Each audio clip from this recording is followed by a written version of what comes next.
Before we start, just a heads up. This episode includes disturbing content depicting violence and explicit language. Please take care while listening.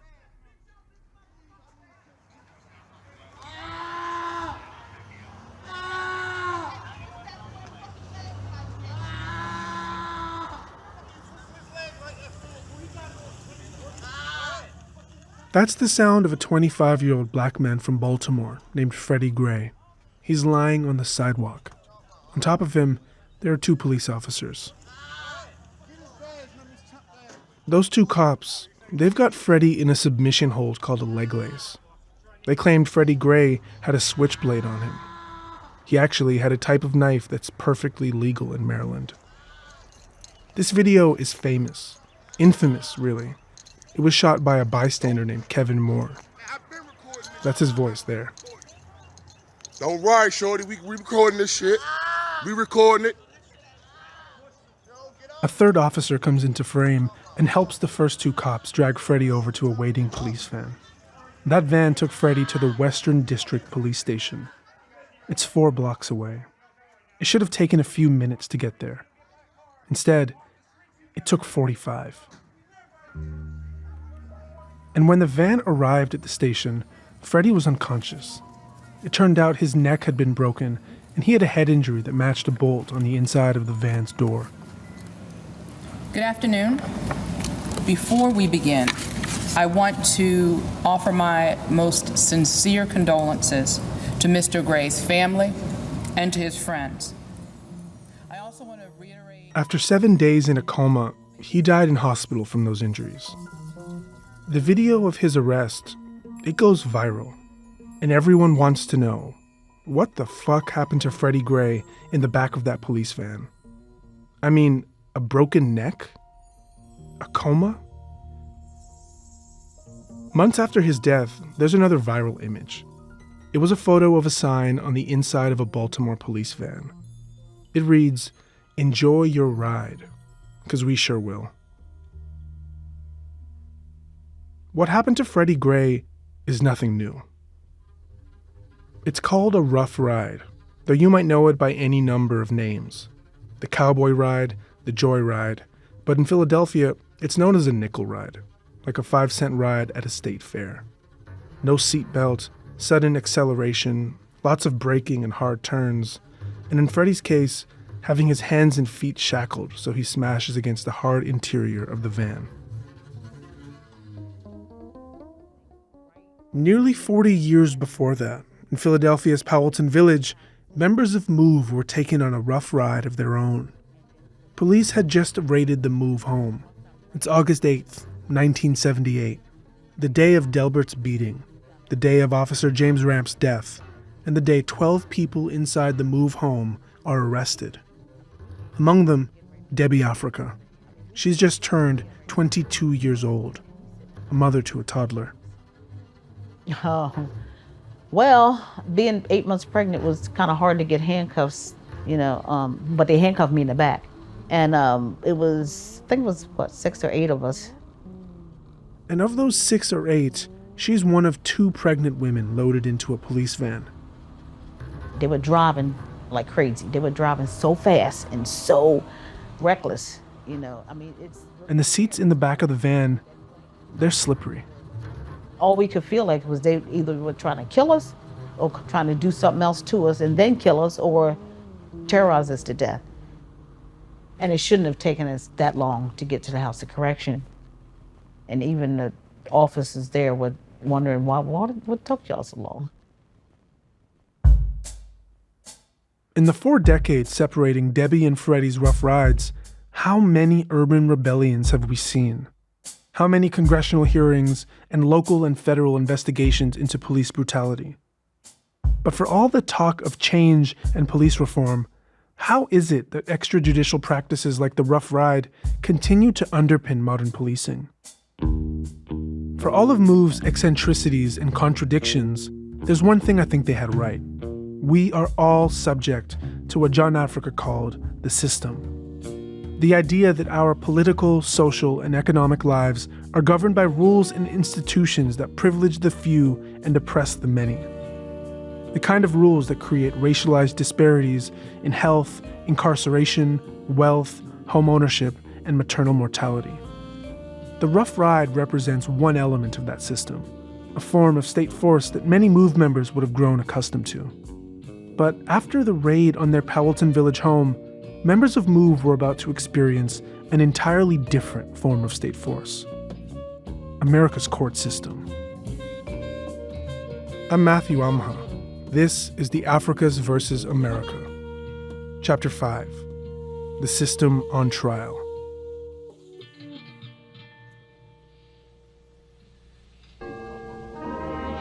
Scores of dignitaries, led by Mayor Rizzo and Police Commissioner O'Neill, formed a procession at St. Dominic's Catholic Church to pay their last respects to Officer James Remp. It's 3 days after the police raid. The city is holding a funeral for James Remp, the officer who was shot and killed that day.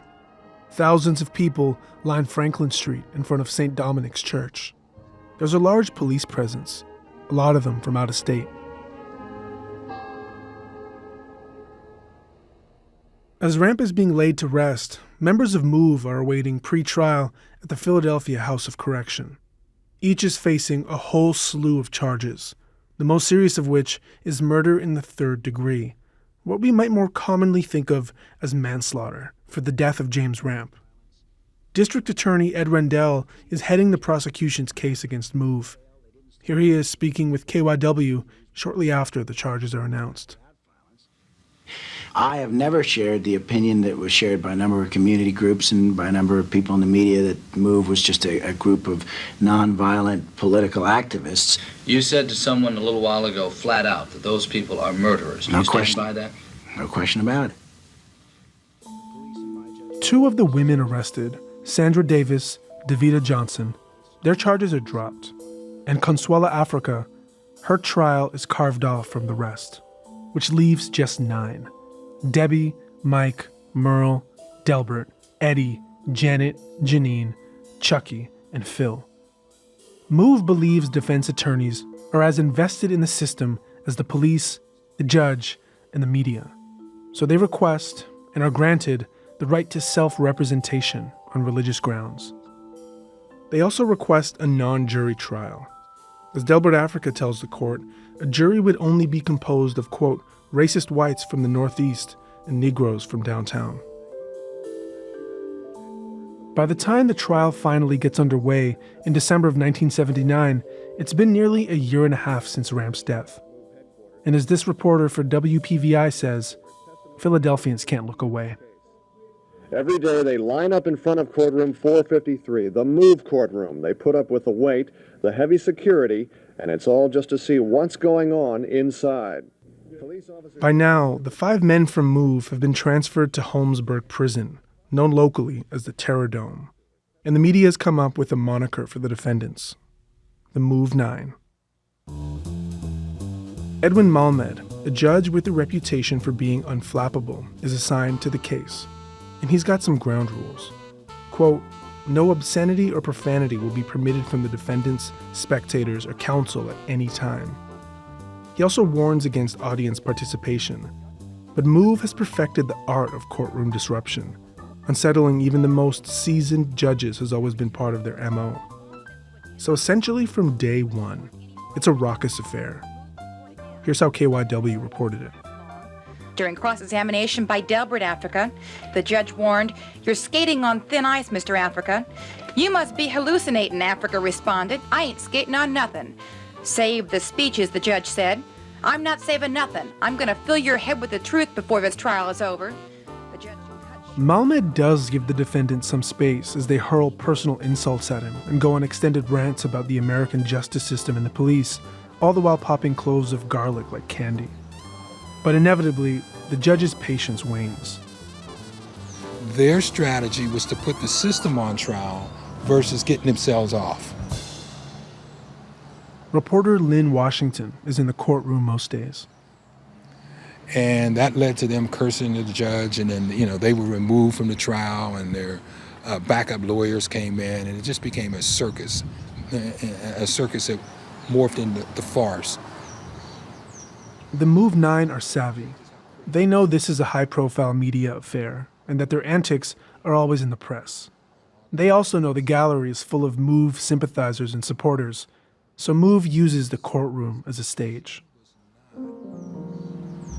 That trial record was so convoluted and so long, it would take you 6 months to read through the 3 months worth of transcripts and then try to figure out something.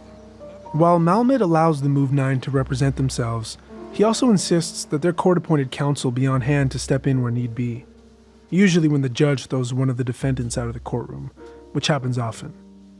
Chuck and Phil Africa have both been thrown out of court several times before, and today they refuse to promise to behave. "I'll do what's right according to the principles of John Africa," Chuck told the court.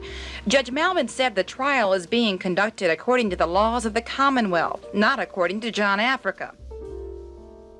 After 3 months of nonstop disruption by MOVE, Malmed is calling on the court-appointed lawyers to do most of the work in the courtroom, but the MOVE 9 are refusing to speak with them.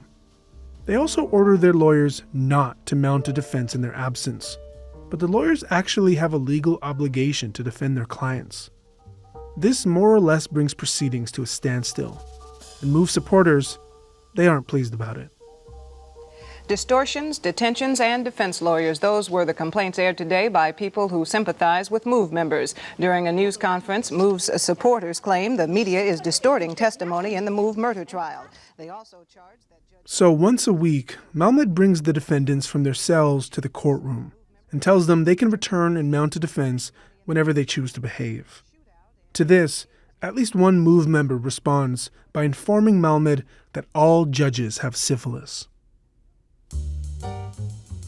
In California, another black militant, Angela Davis, has been in jail for 193 days because of one... Through the late 60s and early 70s, there had been a number of high-profile cases brought against black revolutionaries, all of them facing life in prison, all accused of murder following violent clashes with law enforcement.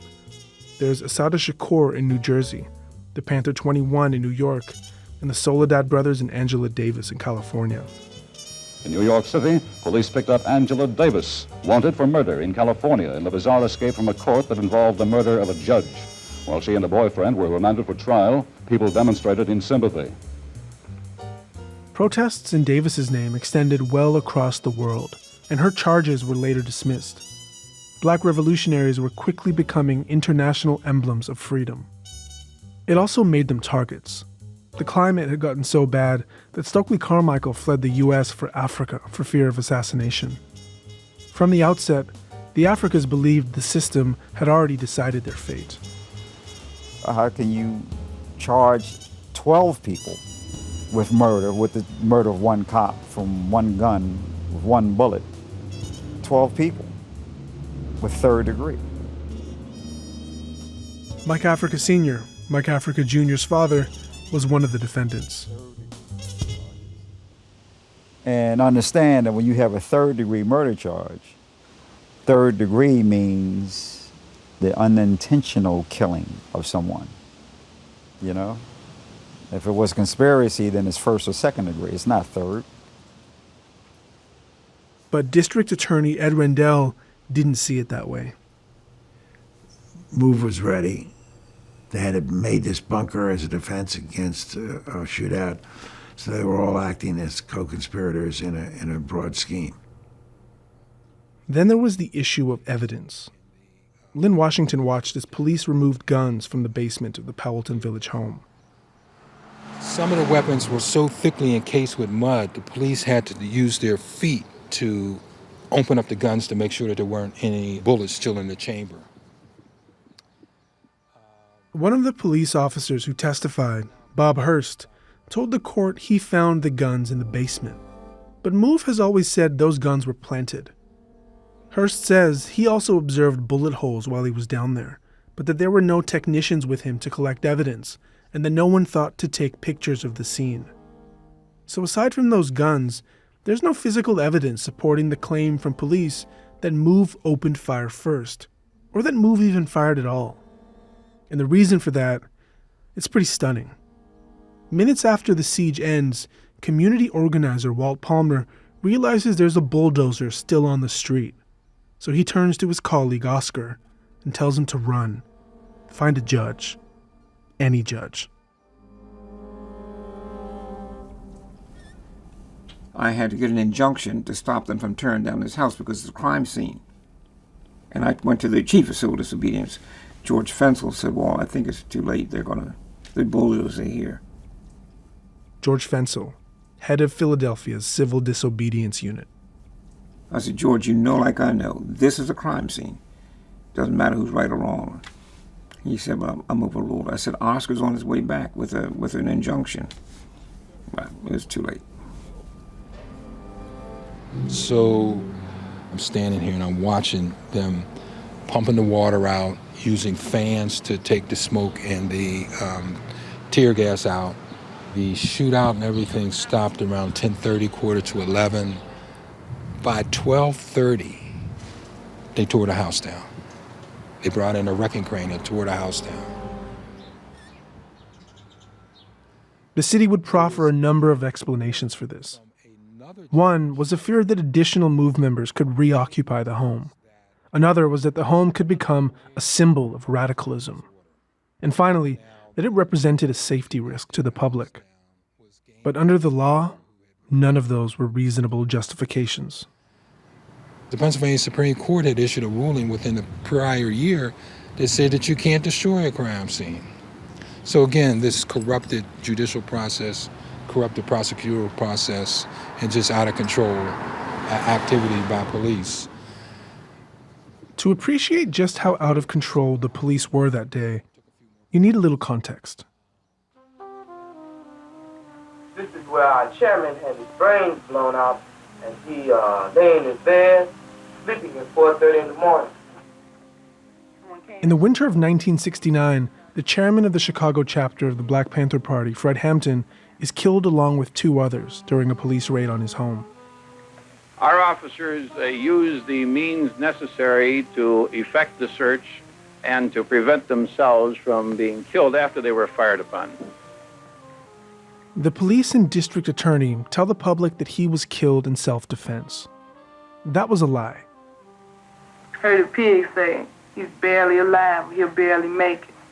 The pigs, they started shooting again. I heard the sister scream. They stopped shooting. Pig said, he's good and dead now.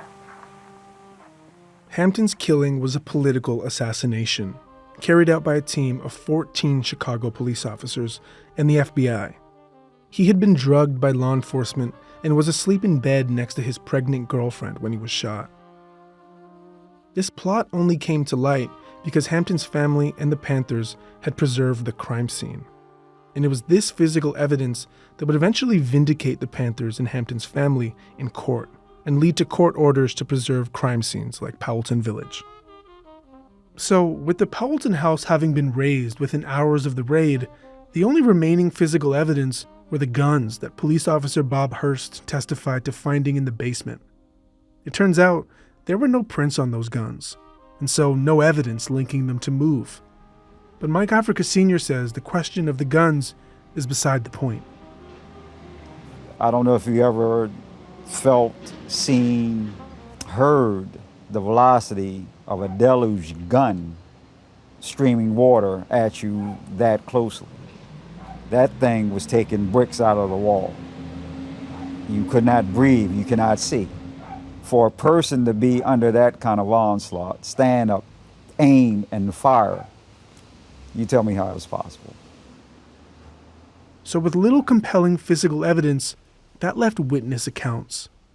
But that was an issue too. I tried hard to testify. And I've said time and time again, MOVE did not kill Sergeant Ramp. They blame all the injuries on MOVE. But nobody accounts for the bullets ricocheting off the walls and the misfiring and the friendly fire that's taken place out there, right? It was chaotic. It was chaotic. And Walt would know. He was on the street that day, hoping to negotiate a peaceful surrender. Sergeant Ramp was on Pearl Street. I saw him by the pole. They were in the basement. He happened to shoot up. He was shot down. What Walt's referring to here is the official coroner's report. which concluded Ramp had been killed by a bullet to the back of the neck that was headed in a downward trajectory. Here's Lynn Washington again. So then the question becomes, if Officer Ramp was shot at ground level and the bullet that killed him came in a downward trajectory, how could a bullet coming out from the basement go into a downward trajectory? So you say, okay, we could ricochet. So here are two eyewitnesses to what happened on the street that day. But MOVE wouldn't allow them, or any others, to testify on their behalf.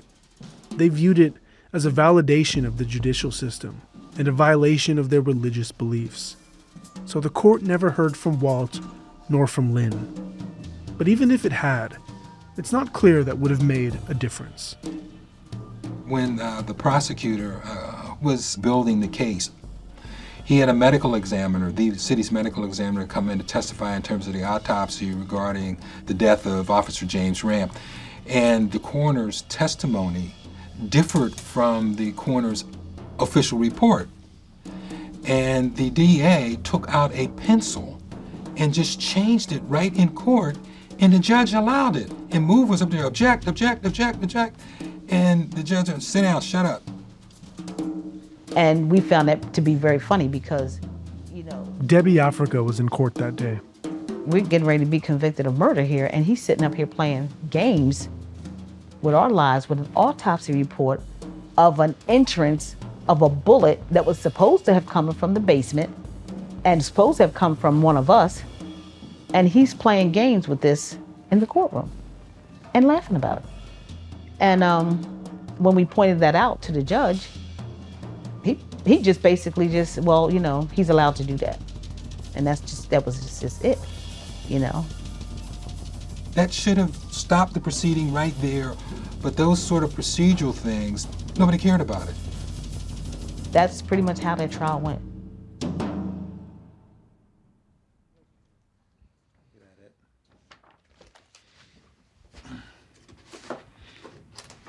So this is like just like I got this from Louise's house, as you can see.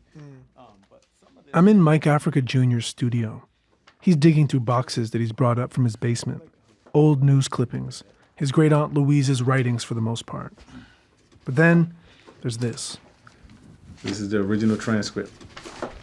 Miss Janet Holloway, first of all, you said that it was outright if we had a meeting with our men every week. We had one last night.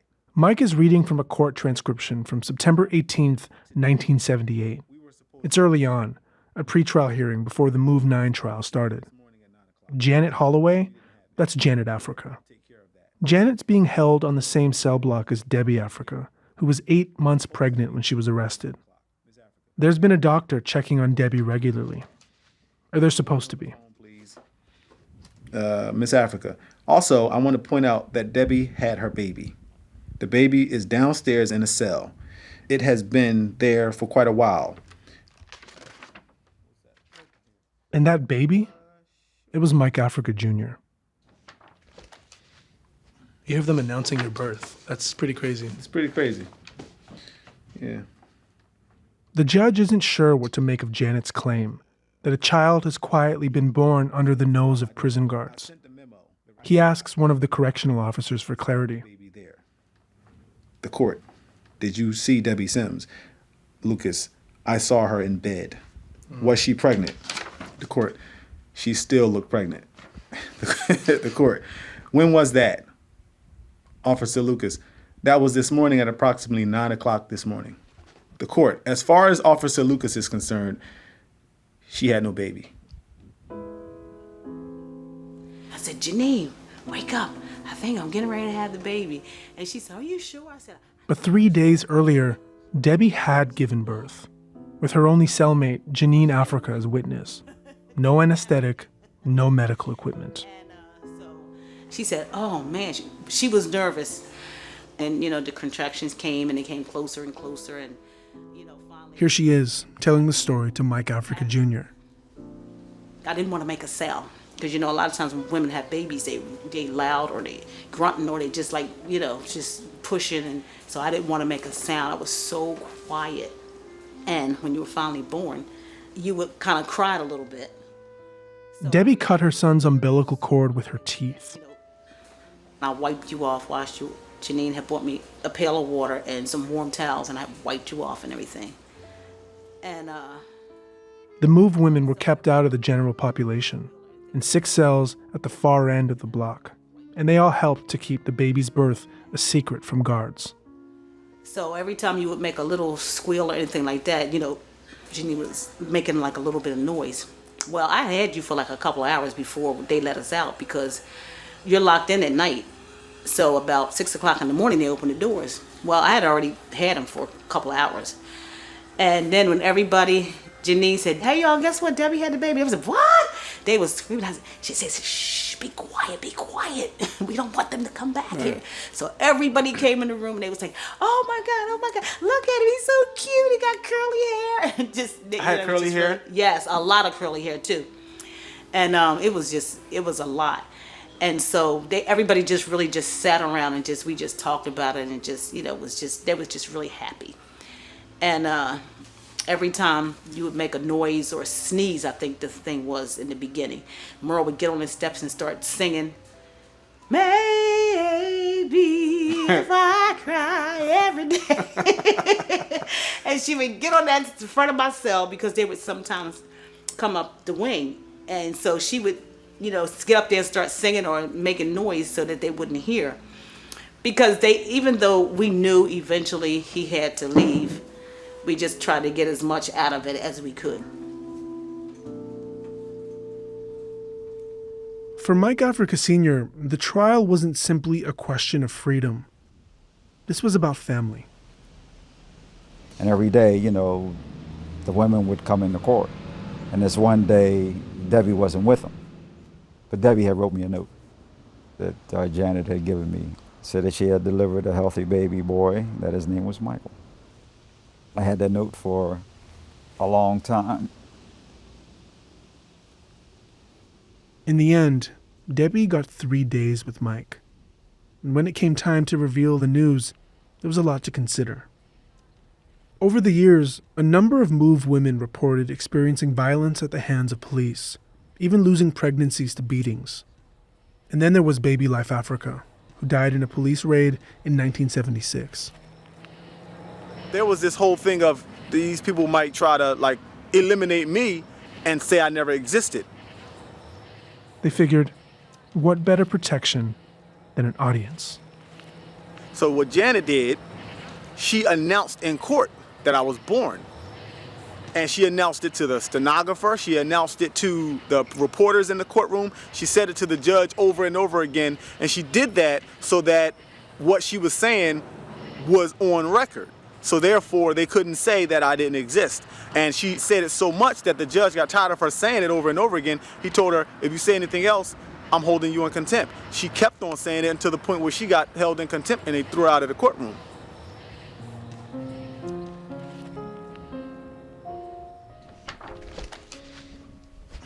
Makes me feel good that people were protective of me. That feels good.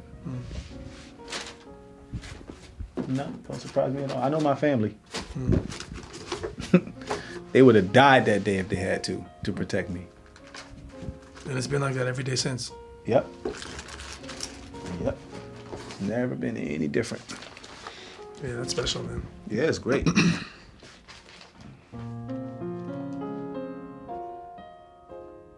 Shortly after Janet announced Mike's birth in court, he and Debbie were taken to hospital. And then Debbie was taken back to prison. It would be another 40 years before they'd sleep under the same roof again.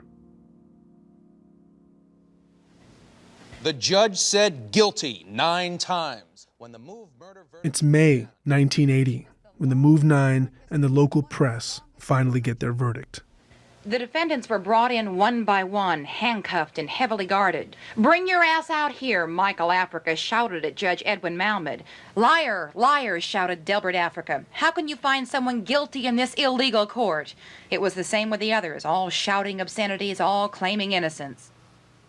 After delivering the verdict, Judge Edwin Malmed faces reporters outside the courtroom. In a criminal trial, No one wins and no one loses. It's not a game. It's a search for truth. And the result follows what we feel to be the truth. And I can only say to you that my conscience is totally clear. Was it the most difficult one you ever handled?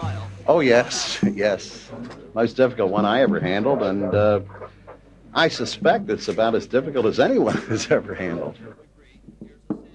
Louise Africa is there too. Her reaction's caught on tape by KYW. You killed my family! You killed our baby! You murdered! That's right! You broke down our house! You broke in our house! By the time it was over, the trial of the Move 9 would be the longest and costliest in Pennsylvania's history. It was Debbie Africa's birthday when they were finally called for sentencing on August 4th, 1981. Yes, that's a fact. And Delbert, every time that date comes around, he just laughs about it. He said, "Oh boy, they shot you a terrible birthday gift, little one." Yeah. She was 25 years old and had already spent 3 years behind bars. And once again, KYW was there.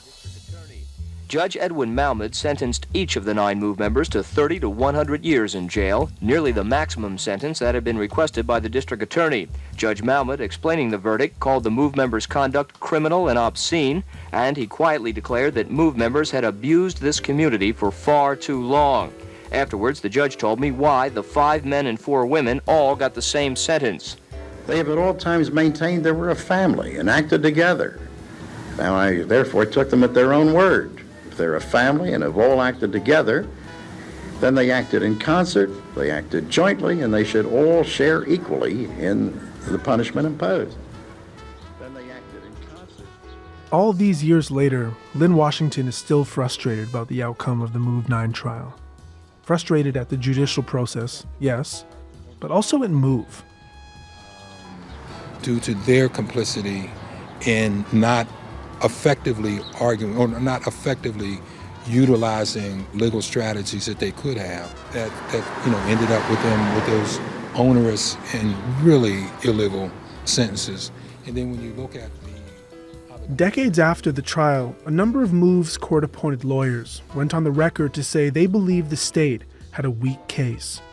That if Move had simply mounted a conventional defense, they could have very well had an entirely different verdict. When later asked if he knows who killed Ramp, Judge Malmud will reply simply, "I haven't the faintest idea."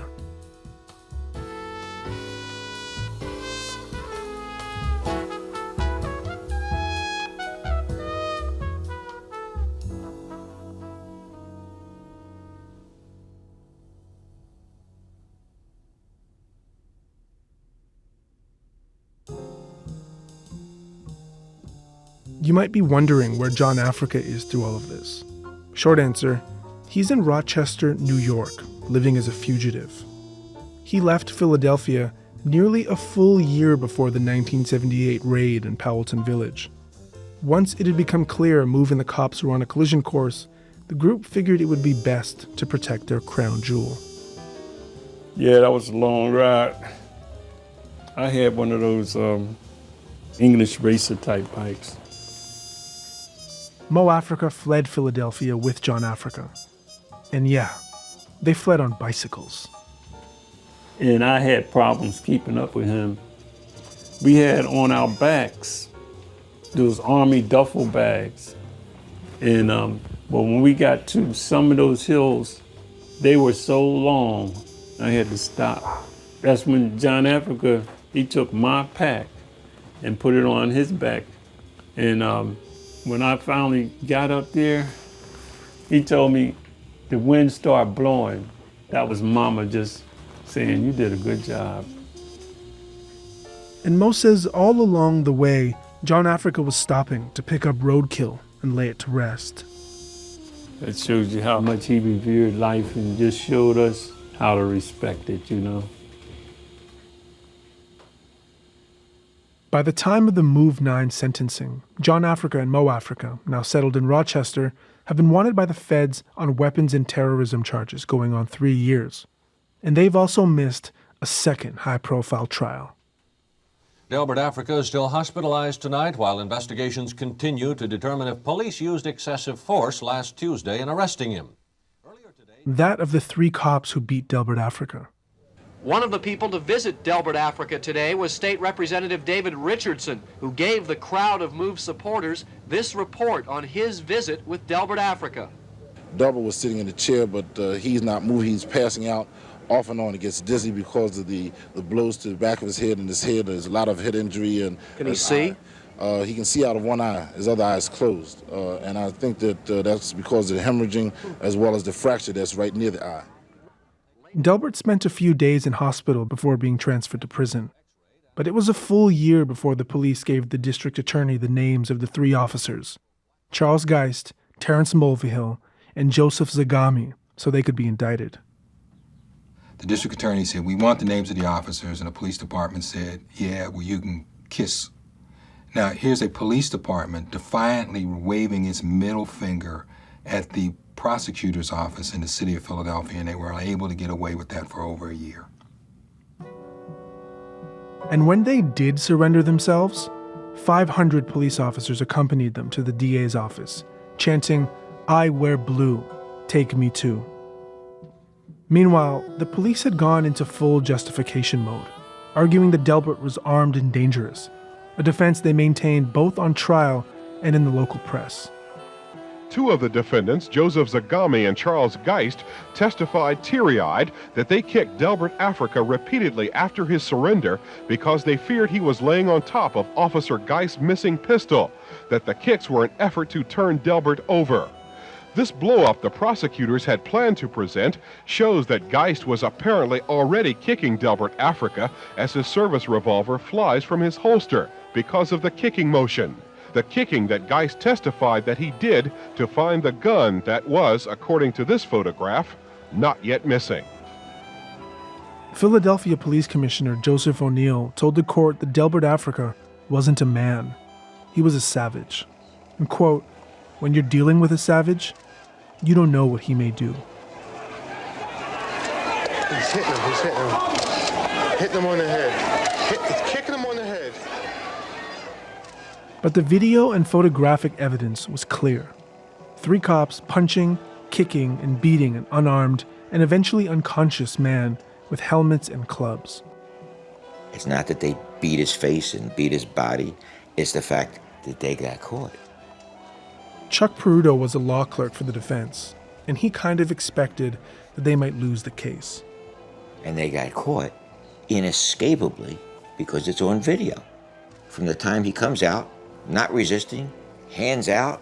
From what I remember, he didn't even have anything on him that he could conceal a weapon. So there's no justification on paper for what they did. While there was a lot of support for the police, that isn't to say people weren't angry. There were plenty of protests and demonstrations in Delbert's name. For the first time in years, the black community of Philadelphia staged a major demonstration against the Rizzo administration. The focal point of this protest, the pictures of Delbert Africa being beaten by police after surrendering from the MOVE house last Tuesday. This one is a juried trial. But just as the jury is set to begin its deliberation, the judge, Stanley Kubacki, makes an announcement. Before the defense could give its summation, and certainly before I could give my summation, the judge came out and called a halt to the trial. That's George Perry, head of the police brutality unit in the Philadelphia DA's office. Perry was assigned to represent Delbert as the prosecutor in the case. And made a statement to the effect that a verdict by this jury will do nothing to bind up the wounds of this community. So Kubacki dismisses the jury altogether and says, I'm directing that a verdict of not guilty be entered, and if you want a lightning rod, I will be that lightning rod. And he walked off the bench, and I was sitting there with my summation going, what just happened? In announcing the acquittal, Kubacki said the sense of scandal surrounding the case was leaving Philadelphia to bleed to death, and that nothing would be gained by prosecuting the 3 officers. A reporter for WPVI caught up with the 3 defendants shortly after their acquittal. I am not sorry at anything I did. The only thing I am sorry for that James Ramp is dead, and a lot of other police and firemen are now out of the job and permanently injured. Are you bitter at anybody? I am bitter at the MOVE people. We lost that battle out there. We got people shot up, we got people disabled, we got Rampy in the grave. There's nothing wrong with the MOVE people. They're sitting up there in jail, getting their special diet. I would do the same if I was in that same situation again. And that was the end of the case. That was why there were no convictions, because the case was not allowed to go all the way through the process. First and last time I ever saw that happen. But that's how it happened.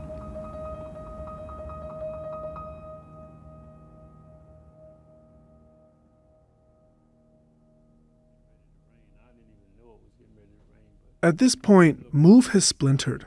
John Africa and senior leadership are in Rochester. The rank and file had been in the Powelton Village house until it was destroyed in the raid. And the others, largely women and children, are living on a sprawling 96-acre farm in Virginia, part of a sister chapter of the group called Seeds of Wisdom that would soon be raided by authorities.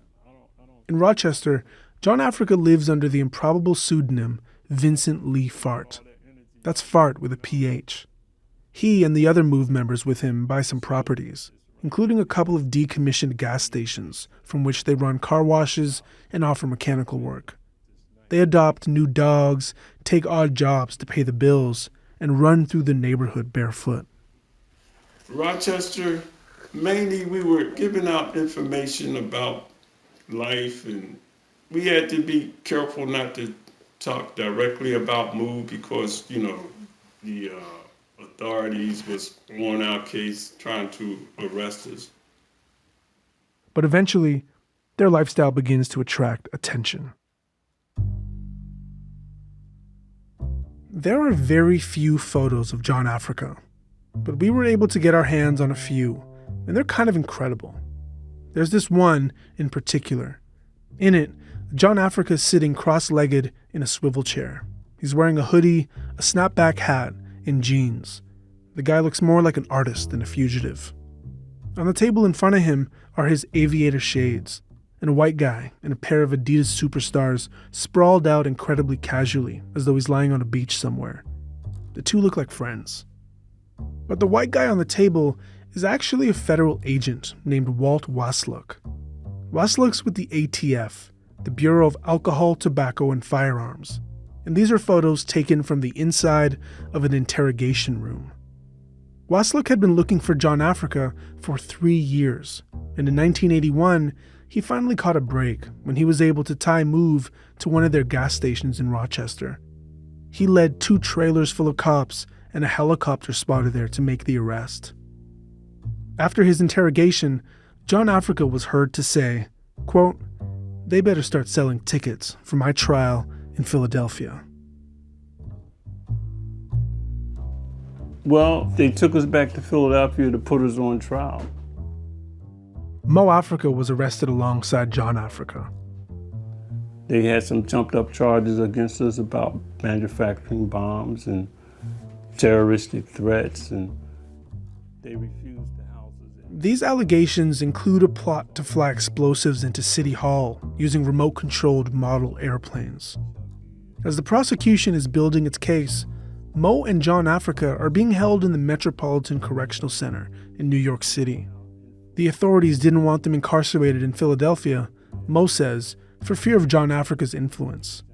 So every day, marshals drive them back and forth to court in Philly. And as tended to happen, John Africa gets to talking. They were a captive audience. I mean, he had the confidence in them so much to the point where it was a time when they had a breakdown on the highway with us. It was a flat. And John Africa convinced them to take the handcuffs off me, give me the tire iron, and change those tires on their car. I mean, that was something that they don't do. The U.S. government has no such confidence in John Africa. Here's Lynn Washington. The initial trials were based off of a bomb conspiracy prosecution where MOVE had amassed weapons, and they were supposed to plant these weapons in various places around the country and then use that as pressure on Rizzo. Like, if you don't stop messing with us, then we're going to set these bombs off.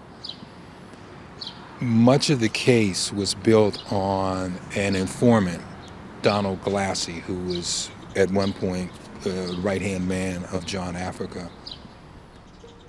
And I remember... Donald Glassy. That's the white sociology grad student again. The man who the media often incorrectly credits as a co-founder of MOVE. Police trace one of the guns from MOVE's Powelton house back to Glassy, and the feds used the threat of a 5-year prison sentence to turn him into an asset. Philip Deming is an ATF agent who helps to bring Glassy in. He would later describe the academic as someone who was caught up in the, quote, intellectual intrigue of meeting someone like John Africa. But Glassy has grown disillusioned with MOVE over the years. He tells the feds that John Africa has become a Charles Manson-type figure. He also tells them about a wide-ranging conspiracy led by John Africa to attack historical sites across the United States and Europe. Glassy would also describe massive weapons caches, explosive devices, and books on bomb making and sabotage. In learning of Glassy's betrayal, Delbert would later tell the Philadelphia Daily News, quote, "That dude sat on the coattails of revolution."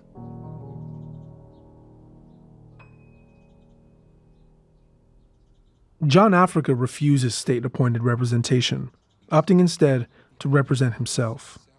But, according to Lynn Washington, the person who did the lawyering was basically Mo Africa, his co-defendant. John Africa was the one telling me what to say and what to do.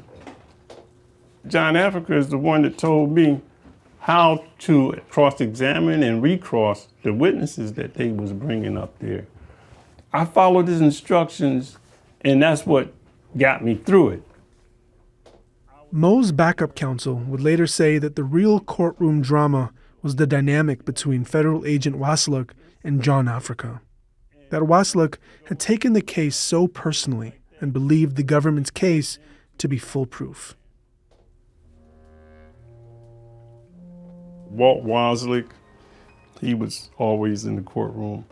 When we would come into the courtroom to begin the proceedings, John Africa would slap him on the back so hard that he would lurch forward. And he would say, "Look, you know you ain't gonna win this case, don't you? You know, when this is over with, I'm gonna walk free, and my brother gonna walk with me." One of the prosecutors said the case against John Africa was, quote, "the strongest case I ever had." I was really shaken up. They had Harvard and Yale trained lawyers, and I barely had a high school education. I didn't know nothing about the law. They brought into the courtroom, man, shopping carts full of these contraptions that they said we used to make bombs with red powder stuff all on it, what they used to check for fingerprints and all kind of crazy stuff. But the prosecution's case rests on its star witness, Donald Glassy. And it becomes clear that Glassy is not particularly reliable. And I remember one tape that was played that was just so absurd. There was a discussion between Glassy and I think two MOVE members. So Glassy's saying, "Well, look, you know, we need to get weapons." And it's like, "Yeah, we need to get weapons, you know, and I think I can get, you know, sniper rifles, yeah, we can get machine guns. Okay, you know, we need some bomb parts, yeah." And then at one point in the conversation, Glassy says, "Well, you know, I have some connections. I think I can get an atomic bomb. Do you think we have an atomic bomb?" And then there was this pause. Like, and I can imagine the MOVE people saying, "An atomic bomb?" Like, whoa, wait a minute. I mean, but it was just so absurd. So I knew that evidentiary-wise, the case was flimsy. John Africa's defense is built on Moe's portrait of him as a local healer and hero, that the coordinator was an apostle of nonviolence and cured his followers of malaria, epilepsy, and addiction. The jury is told a lionized story about a man who led disenfranchised people on a march toward a more liberated life. On the stand, Delbert Africa recalls beatings suffered at the hands of police through the years. According to the Philadelphia Inquirer, at this, John Africa begins to weep, as does Moe and several other members of MOVE in the gallery. Each of the witnesses called to the stand in defense of John Africa refers to Donald Glassy as a liar or a coward, often both. Through most of the proceedings, John Africa appears disinterested, at times literally sleeping behind his aviators. But then comes time for closing statements. I gave my closing statement, and then when I finished, I saw he was sleeping out. I said, wow, should I wake him up? So I shook him up and woke him up. And then he came through with the most powerful closing argument that you could ever hear, man. And it was like, he put everybody on notice. John Africa reportedly delivered his closing argument between tears. This was his crowning moment, an opportunity to prosecute the system using a rhetorical framework that he'd perfected for more than a decade. The transcript, it's long, but here's a sample. People ain't gonna condemn the MOVE organization as a bunch of kill-crazed, bloodthirsty murderers when it is the government spilling blood, killing life out of greed. But the government is attempting to indict me for spilling blood, burning flesh, killing life by saying I was making bombs. I ain't gonna spend a lot of energy talking about this bomb-making frame-up. My innocence is proven with every innocence of energy you breathe, every drop of innocence you drink, every morsel of innocence you eat. He didn't prepare that. He just woke up out of his sleep and ran it down. One of the prosecutors would later describe John Africa as sounding like a Shakespearean actor. You could hear a pin drop, and his voice was booming. Following the speech, the jury retires, and for 6 days, they deliberate before returning with a verdict. Not guilty on all charges. In the end, the evidence simply wasn't there to convict. On hearing the verdict, John Africa leans into his microphone and says, quote, "The power of truth is final." Then he crosses the courtroom floor to shake Walt Wasluck's hand. No hard feelings, he says. And just like that, Moe and John Africa are free. MOVE sympathizers are celebrating the acquittal of their leader, Vincent Leaphart, also known as John Africa. Leaphart was asked how he felt when the verdict was read. Followers and supporters swarm John Africa as he emerges through the doors of the federal courtroom. He's wearing his aviators, and in his arms is a cardboard box, the stem of a pineapple poking through the top. He walks over to a waiting taxi, where he's ambushed by a swarm of cameras.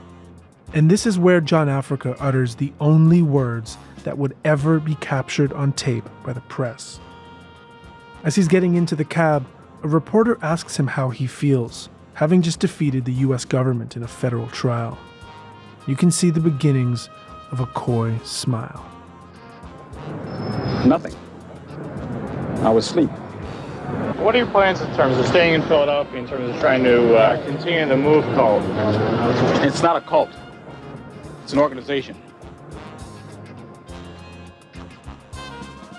Maybe it's part of the John Africa myth, but there's a story that still circulates among old reporters who covered the case. That John Africa said one more thing. something that wasn't captured on tape. These words: "I whipped them. I beat the United States of America on a move."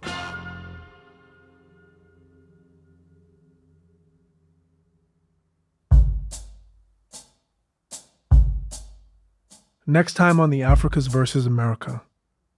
Well, I think that no one from the media, the Philadelphia media, has ever sat down and talked with me like you're talking to me here now.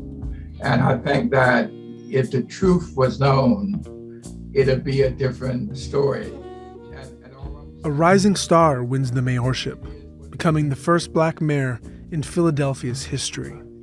Under his watch, the city of Philadelphia will make the fateful decision to neutralize MOVE for good. Okay, so essentially what I'm being told here is that you were not aware that they were firing into the home until the next day. I was not aware that they fired into the house until either the evening news or the next morning. What did you personally think was going to happen that day? What I saw happening that day was that the police would go out, the police commissioner would announce over a loudspeaker, "We have warrants for the arrest of A and B," that they would come out of the house and would be arrested. In the nearly 4 decades since the bombing of the MOVE home, Wilson Goode hasn't had much to say about his own role in the tragedy. Part of me feels that I've been the fall guy in all of this. That is, until now. You've been listening to the Africas versus America from CBC Podcasts and Confluential Films. The show is written and produced by me, Matthew Amha, and Jessica Lindsay. Our story editor is Damon Fairless, and our producer is Alina Ghosh. Sound design by Evan Kelly. Emily Cannell is our coordinating producer. Emily Mathieu is our fact checker. Our senior producer is Willow Smith. Consulting producers for Confluential are Tommy Oliver and Keith Giannett. Audio courtesy of Kevin Moore, NBC News, KYW Channel 10 Philadelphia, WPVI Channel 6 Philadelphia, Frontline PBS. Additional research courtesy of Jeremy Pavar and the Philadelphia Inquirer. Executive producers for CBC Podcasts are Cecil Fernandez and Chris Oak. Arif Noorani is the director of CBC Podcasts. If you're enjoying the show, I'd like to recommend another CBC podcast, The Kill List. It starts when human rights activist Karima Baluch is found drowned off the shores of Toronto. An investigation into her death leads back to the country she recently fled, Pakistan. Host Mary Link explores the rampant abductions and killings of dissidents in Pakistan, the dangers that follow those who flee to the West, and an intelligence agency with tentacles around the globe. Check it out. You can find it along with all other CBC podcasts on CBC Listen or wherever you get your podcasts. Thanks for listening.